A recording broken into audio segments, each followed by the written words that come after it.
వైజాగ్ అయితే ఏమనుకున్నా అక్కడ కిరాక్ ఉందన్నమాట అసలుకి. इस ट्यूब्स में बम्स को लोड करके फायर करेगा, जैसे बुलेट निकलता है ना पिस्टल से, ऐसे ये पिस्टल है, बुलेट है. ये वाला सी मैंने बंद करो इसको. బ్లాక్ బాక్స్ మన చాలా సినిమాలో చేయండి బ్లాక్ బాక్స్, ఫస్ట్ టైం చూస్తున్నా. వచ్చి flight black box black work చేసే వాళ్ళు చాలా గ్రేట్ కదా. ఎన్ని వైర్లు ఉన్నాయి ఏంటిది అసలు అర్థం కూడా కాలేదు. మెయిన్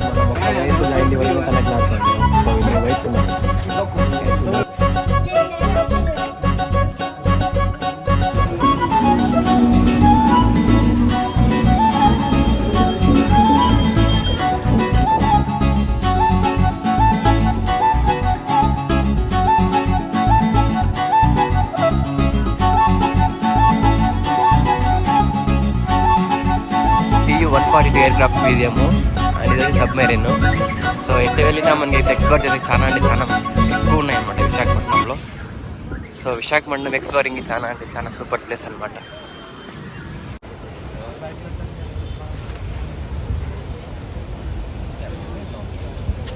సో ఇదే అనమాట మొత్తం. ఇప్పుడు దీనిలో అయితే ఎంట్రీ అవుతున్నాము.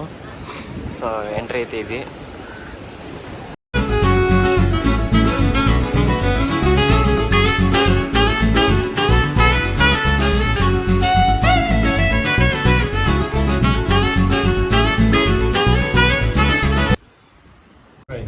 ये इसके अंदर डाल के फायर करेगा, राउंड वाला है ना, राउंड वाला. हाँ, उसको बोलते टॉर्पेडो ट्यूब्स. इस ट्यूब्स में बम्स को लोड करके फायर करेगा, जैसे बुलेट निकलता है ना पिस्टल से, ऐसे ये पिस्टल है, बुलेट है. ये वाला सी मैंने बंद करो इसको.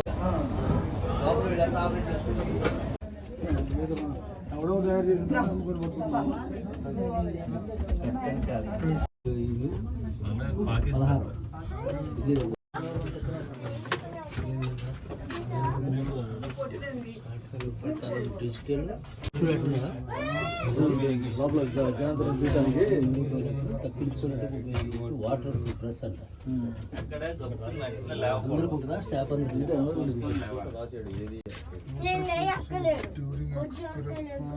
డీజల్ సెంటర్ నుంచి ఇది అసలు అర్థం కాదు. ఇక్కడ ఎన్ని మంత్స్ ఉంటారు దీంట్లోనే, షిప్లోనే. నేవీ వాళ్ళు చాలా గ్రేట్ అనమాట. దీన్ని చూస్తుంటే అర్థమవుతుంది ఇండియన్ ఆర్మీ కానీ నేవీ ఆర్మీ కానీ ఎంత సపోర్ట్ చేస్తుంది మన ఇండియాకి. అండ్ వాళ్ళకైతే మనం లైఫ్ మొత్తం రుణపడి ఉండాలి. ఇది వచ్చి ఎక్స్ట్రా ఫిట్టింగ్ ఉంటుంది. అండ్ ఫ్యాన్ అంతా రొటేటింగ్లోనే ఉంటుంది, ఇంకా ఆన్లోనే ఉంటుంది ఇంజన్. అంటే స్టాప్ చేశారనమాట. సో చిన్న చిన్న రిపేర్లు చేస్తే ఆన్ అయిపోతుంది అనమాట. అసలు చాలా గ్రేట్ థింగ్. విశాఖపట్నం ఎంత బాగుంది కదా, మొత్తం గ్రీనరీగా ఉందన్నమాట. ఎక్కడ చూసిన చెట్లు ఎంత బాగున్నాయంటే, ఇక్కడ కొండలు, అసలు కొండల మధ్యలోనే ఉంది వైజాగ్. అసలు ఎంత బాగుంటుందని ఎప్పుడు ఎక్స్పెక్ట్ చేయలేదన్నమాట. సెకండ్ టైం వచ్చిన, ఫస్ట్ టైం వచ్చినప్పుడు వర్క్ చూసుకొని అలాగే బయలుదేరేసి. వైజాగ్లో ఏమవుతుందంటే మొత్తం సిటీ కొండ కదా, సో చాలా లేట్ అవుతుంది. అసలు 7 కిలోమీటర్స్ అవ్వడానికి నాకు దాదాపుగా 1 అవర్ పైన పట్టింది. నార్మల్గా 10 కిలోమీటర్స్ వస్తుంది 1 అవర్కి. మొన్న మొత్తం కొండలు చూడండి, ఇప్పుడు డౌన్ ఉంది కదా, వెనకాలంతా కొండ. ఇది ఆంధ్రప్రదేశ్ బస్ స్టాప్ అంట, ఇది మద్దిపాలెం అంట. ఇది మనం ఎక్కడికి వెళ్తామంటే MVP కాలనీకి అయితే వెళ్తాను ఈరోజు. అండ్ టైం వచ్చి 5:30 అవుతుంది, సన్సెట్ కూడా అవుతుంది అనమాట. అండ్ లొకేషన్ మాత్రం ఎక్సలెంట్. నేను వైజాగ్ అయితే ఏమనుకున్నా కానీ కిరాక్ ఉందన్నమాట అసలుకి.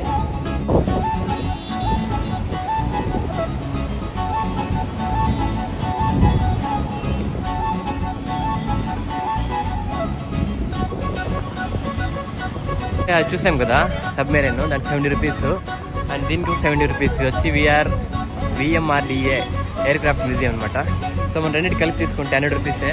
So you can save 40 rupees easily, రెండు కలిపి తీసుకుంటే. సో ఆల్మోస్ట్ అందరూ 100 రూపీసే తీసుకుంటారు, 40 రూపీస్ సేవ్ చేసేకి.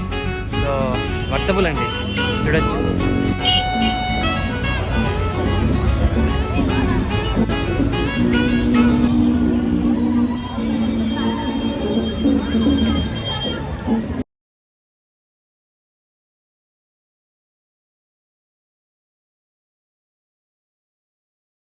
అంటే ఇవేమంటే సో నైట్ 8:30 వరకు ఓపెన్లో ఉంటాయి.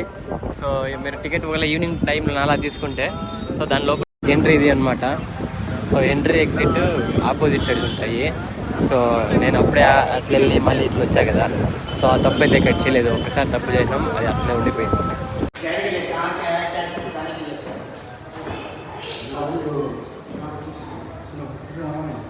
అనమాట బ్లాక్ బాక్స్. మన చాలా సినిమాలో చేయండి బ్లాక్ బాక్స్.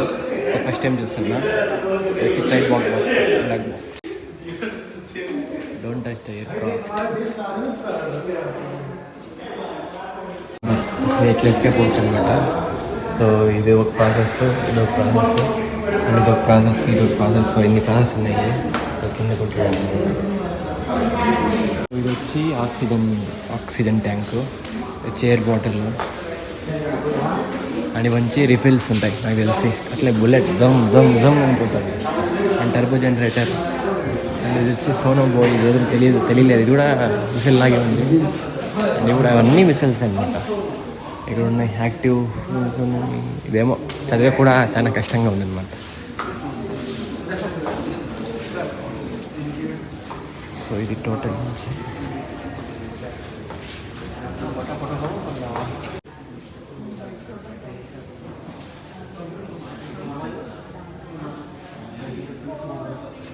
కానీ ఇప్పుడు వచ్చి way to aircraft, main ఎయిర్ క్రాఫ్ట్కి ఇప్పుడు వెళ్తున్నాము. మా వర్త్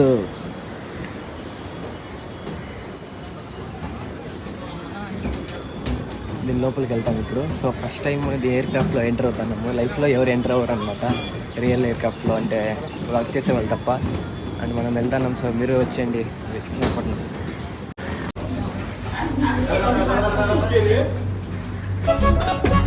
సో మొబైల్ అలవ్ లేదనమాట. Going wrong way. ఫైటింగ్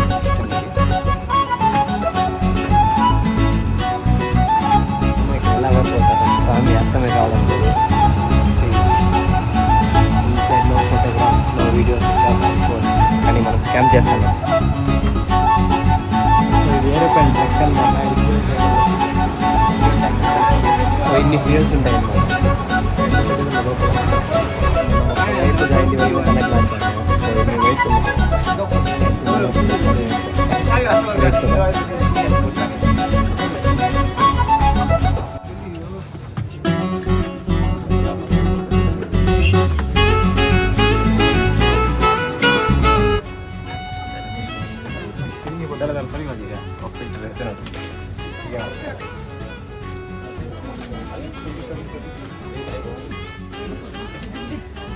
ఇక్కడ కూడా అలా చేసింది బాగుంది.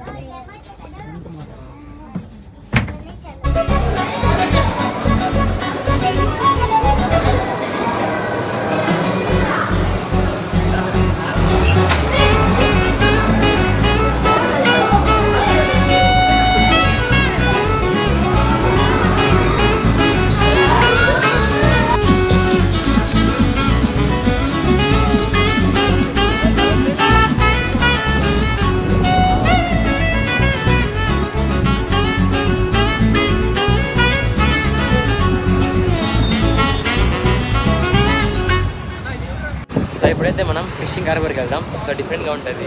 ఇంకా వేరే బీచ్లు మీరు అన్ని వీడియోస్ చూసింటారు, కానీ ఫిషింగ్ హార్బర్ చూసింటారు కదా. సో అయితే మనం ఫిషింగ్ హార్బర్కి వెళ్ళి అక్కడ ఎక్స్ప్లోర్ చేద్దాం.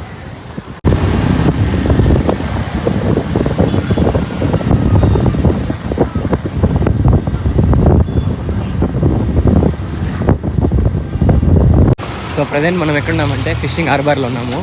చాలా పెద్ద ఫిషింగ్ హార్బర్. నా లైఫ్లో చూడలేదన్నమాట. మన మీరు స్కిప్ కాకుండా చూడండి, చాలా ఇంట్రెస్టింగ్ ఉంటుంది. ప్లస్ మనం బోట్స్ కలిపినాయి కదా, సో అవి ఇక్కడే మాట. సో మనం చూడలేనన్ని ఫిషెస్, టైప్స్ ఆఫ్ ఫిషెస్ ఉంటాయి. Different varieties kind of fishes ఉంటాయి అనమాట. చూడండి ఎలా ఉన్నాయి, ఒక్కొక్క ఫిష్ ఒక్కొక్క స్టైల్ అనమాట. ఇరువైపులా ఉన్నాయి. ఎన్ని చేపల టైప్స్ కదా, ఎంత మనుషులు, ఎంత లేబర్స్, ఎన్ని బోట్స్, మొత్తం షిప్పింగ్ చేసేవాళ్ళు మొత్తం. సో ఇవన్నీ షిప్పింగ్ వెళ్ళే బోట్స్. అండ్ షిప్ మొన్న కాలిపోయినాయి కదా, అది ఇక్కడే అనమాట. సో వీళ్ళంతా రెడీ అవుతున్నారు వెళ్ళడానికి. ఇంకైతే ఎన్నైతే పర్మిషన్ ఇచ్చారు. సో లోపలికి వెళ్ళి చూద్దాం.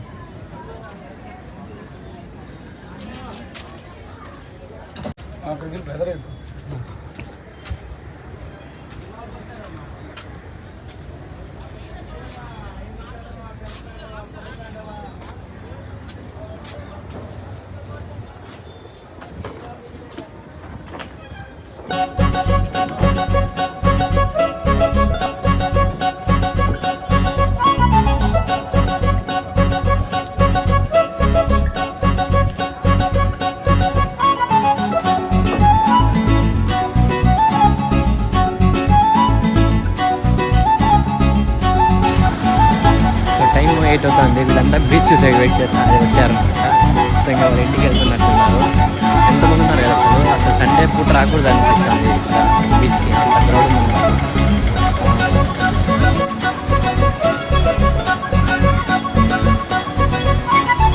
నేను చూస్తుంది అన్ని బీచ్ల్లో నాకు నచ్చిన బీచ్ ఆర్కే బీచ్ అండి. ఇప్పటివరకు గోవాలో ఉంది, దాని తర్వాత ఇదే. గోవాకి తెలిసిపోయింది అనమాట. గోవాలో స్పోర్ట్స్ అవి ఉంటాయి కానీ అండ్ డ్రింకర్స్కి ఫ్యామిలీతో కానీ ఎక్స్టెంట్ బీచ్ ఎక్స్పెక్ట్ బాగుంటుంది.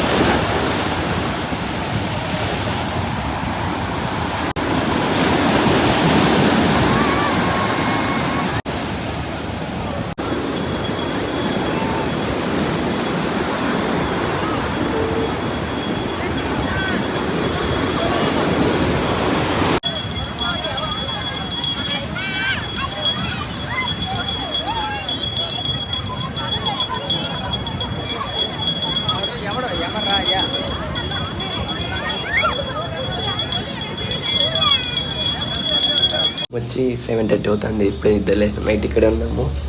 అండ్ ఇక్కడ వచ్చి మా ఫ్రెండ్సే ఉన్నారు, వాళ్ళది హాస్టల్లో చదువుకుంటాను ఆ పక్క IPS IASలో. అండ్ ఇప్పుడు ప్రజెంట్ మనం రెడీ వేసి వెళ్దాం. మనమైతే స్టాపింగ్ అయితే లేదు ఈరోజు కూడా. మార్నింగ్ బీచ్ దగ్గరికి వచ్చినామంట, బ్రష్ చేస్తాను. సో మన ఊళ్ళో ఎక్కడికి వెళ్తాం బ్రష్ చేయడం.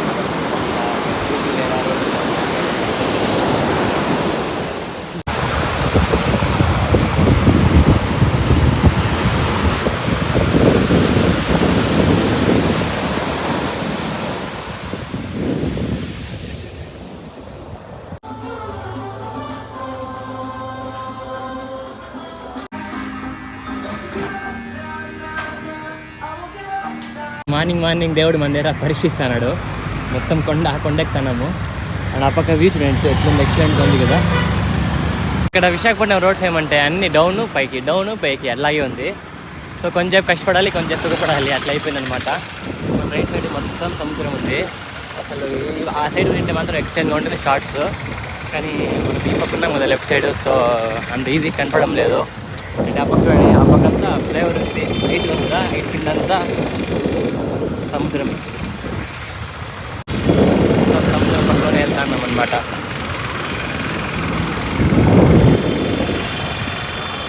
ఋషికొండ అప్పుడు గొడవ అయింది కదా, పవన్ కళ్యాణ్ వచ్చి సేవ్ చేస్తారు కదా, ఇదే కొండ.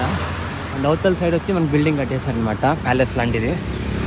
అండ్ మొత్తం బిట్టే కదా వస్తాను, మన వేరే ఆప్షన్ అయితే ఏం లేదు. అంతా విశాలంగా ఉంది, చుట్టూరా చెట్లు అనమాట. ఇలాంటి రోడ్లో ప్రయాణించాలంటే ఒక అదృష్టం ఉండాలి. అది కాకుండా సింగిల్ పర్సన్ కదా, ధైర్యం కూడా ఉండాలి. నాకైతే అదృష్టం అంతే ఉంది, ధైర్యం అంతే ఉందని ఫీల్ అవుతాను. మాత్రం అసలు మామూలుగా లేదనమాట, అంత ఎండ ఉంది. అసలు ఎక్స్పెక్ట్ చేయాలి ఇంత ఎండ ఉంటుందని విశాఖపట్నంలో. కూల్గా ఉంటుంది అనుకున్నాను, ఎందుకంటే సముద్రం ఉంది ప్లస్ ఘాట్ రోడ్స్ కదా ఈ పక్కంతా. సో చాలా ఫ్రీగా ఉంటుంది అనుకున్నా, చల్లగా. చూస్తే మొత్తం కొండలు ఇంకా ఎండలు రెండు ఉన్నాయి. మన డెస్టినేషన్ ఈరోజు శ్రీకాకుళం అని. శ్రీకాకుళం ముందు ఈ పక్క రణస్థలం అని ఒక ప్లేస్లో అయితే ఈరోజు స్టే చేస్తున్నాము. అక్కడ ఒక అన్న ఉన్నాడు, హరే మావా అని యూట్యూబ్ ఛానల్. సో అందరికి తెలిసింటుంది, 2M+ ఫాలోవర్స్ ఉన్నారు అన్నకి. సో ఆ అన్నని మీట్ అవుదాం అనుకుంటున్నాను. సో ఇప్పుడే మెసేజ్ చేసా అన్నని మీట్ అవుతానా అని. అన్న ఇంకా చూడలేదన్నమాట. సో అది వెళ్ళి 100% అన్నతో కలిసేకి ట్రై చేస్తాను. సో కలిసి జస్ట్ టైం ఇక్కడ ఎలా తిరిగి అక్కడికి వెళ్ళడానికి నాకు అరౌండ్ ఈవినింగ్ అయిపోతుంది, ఒక 4 o'clock అలా. ఎందుకంటే 80 kilometers స్ట్రెస్ ఉందన్నమాట. సో ఈరోజు నైట్ స్టే అక్కడే ఆ ఊర్లో కానీ ఎక్కడైనా ట్రై చేద్దాము. ఒకవేళ అక్కడ కుదరకపోతే ఆ ఊరు దాటి ఎక్కడ పెట్రోల్ బంక్లో అయితే టెంట్ వేసుకుందాం మనము.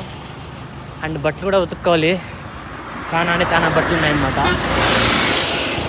వన్ మోర్ థింగ్, అసలు ఈ రోడ్డు విశాఖపట్నం ఉన్నంత హ్యాపీనెస్ ఇక్కడ పోయిందనమాట. మొత్తం కొండలే. సో దీంట్లోనే ఆ పక్క ఇంకో రోడ్ వస్తుందంట, ఆ పక్కంతా రోడ్ సైడ్ అంతా బీచ్ వస్తుందంట. సో అలా వెళ్ళింటైనా బాగుండు. అట్లీస్ట్ అదే ఇచ్చాపురం అంటున్నా, భీమిలి బీచ్ తర్వాత అయినా అలా ట్రై చేద్దాము. అండ్ ఇక్కడ నుంచి మన డెస్టినేషన్ జస్ట్ ఒక 1500 కిలోమీటర్స్ కూడా ఉంటుంది అనమాట.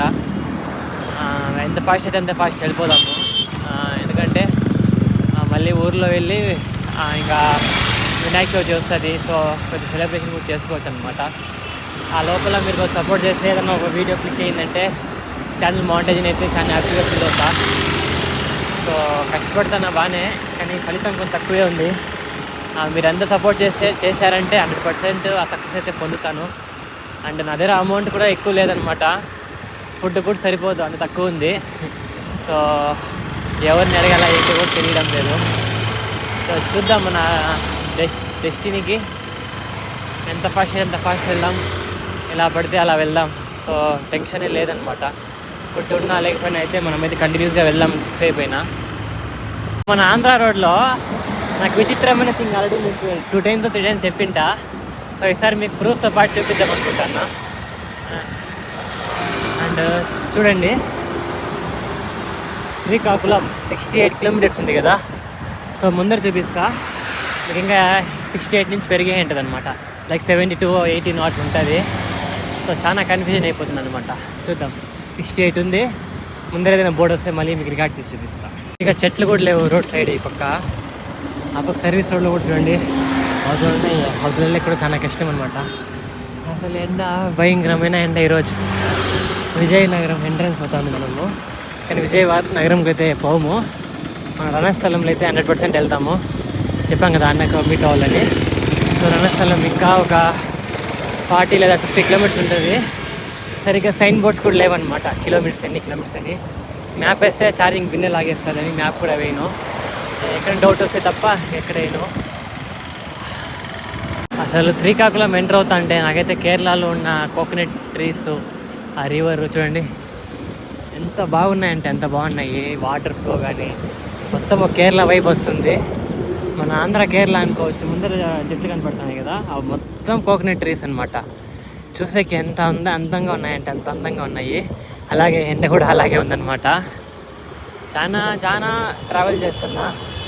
అసలు ఇక్కడ నుంచి కోల్కతా జస్ట్ 800 కిలోమీటర్స్. అంటే ఒక 5 to 10 days మధ్యలో మనం బీహార్లోకి అయితే చేరుకోవచ్చు అనుకుంటున్నా. ఎందుకంటే డైలీ 140-150 కిలోమీటర్స్ చెప్తాను సైకిల్లో. అండ్ సైకిల్ కూడా నాకు చాలా బాగుంది సైకిల్. అండ్ ఈ సైకిల్ వచ్చి నాకు ఫయాజ్ అన్న అని పలంనేరులో ఒక ఇంజనీర్ ఇచ్చాడు. చాలా థ్యాంక్స్ అన్న. అసలు నా ఓల్డ్ సైకిల్ అయితే నేను దీనిలో అరౌండ్ ఒక 200-300 కిలోమీటర్ ఇంకా వెనకబడి ఉంటాను. 100% చెప్తాను. లైక్ విజయవాడ కానీ రాజమండ్రిలో కానీ ఉంటాను. ఇంత దూరం వచ్చానంటే ఈ సైకిల్ వల్లే. చాలా థ్యాంక్ యూ అన్న, డొనేట్ చేసినాను. ఇప్పుడే పైన మేఘాలు కొద్దిగా అడ్డొచ్చాయి, కొద్దిగా రిలీఫ్ ఉంది. ఎంతసేపు అయితే దోలు తీరిందనమాట. అండ్ ఇక్కడ నుంచి మనం వెళ్ళాల్సిన రణస్థలం కదా, జస్ట్ ఇంకా 35 కిలోమీటర్స్ ఉంది. సో వీడియో వీడికి ఎండ్ చేస్తాను, ఎందుకంటే ఇంకా మొత్తం రోడే ఉంటుంది కదా. సో రేపు వీడియోలో ఒక స్పెషల్ పర్సన్ని కలుస్తున్నా. ఆ పర్సన్ ఎవరో చూడండి. చాలా ఫేమస్ పర్సను. ఆంధ్రప్రదేశే కాదు, ఇండియా మొత్తం చాలామంది తెలిసింటుంది. ఎందుకంటే అతను చేసే వీడియోస్ చాలా వాల్యుబుల్ థింగ్స్ ఉంటుంది. సో ఆయనైతే కలవబోతున్నా. అండ్ కుదిరితే ఆ ఊర్లో 1 day స్పెండ్ చేద్దాం అనుకుంటున్నా. అండ్ అట్లీస్ట్ వాళ్ళు అంటే ఇంటి భోజనం తిందాం అనుకుంటున్నా. ట్రై చేస్తా, ఎందుకంటే డైరెక్ట్గా అడగలేము కదా ఏం కానీ. సో చూద్దాం కుదిరితే ఎలా, లేదంటే ఎక్కడ పెట్రోల్ బంక్లో స్టే తీసుకొని ఉండిపోతాను. అండ్ 1 more థింగ్, ఇంకా 1 or 2 daysలో మనం ఏపీ బార్డర్ అయితే క్రాస్ చేస్తాము. సో మళ్ళీ ఒరిస్సా అండ్ దాని తర్వాత అయితే బీహార్లోకి ఎంటర్ అయ్యి నేపాల్లోకి ఎంటర్ అవుతాము. నేనైతే అరౌండ్ 1 month పైన పడుతుంది అనుకున్నా, కానీ 20 days లోపలే రీచ్ అయిపోతాము. సో గ్రేట్ థింగ్ కదా.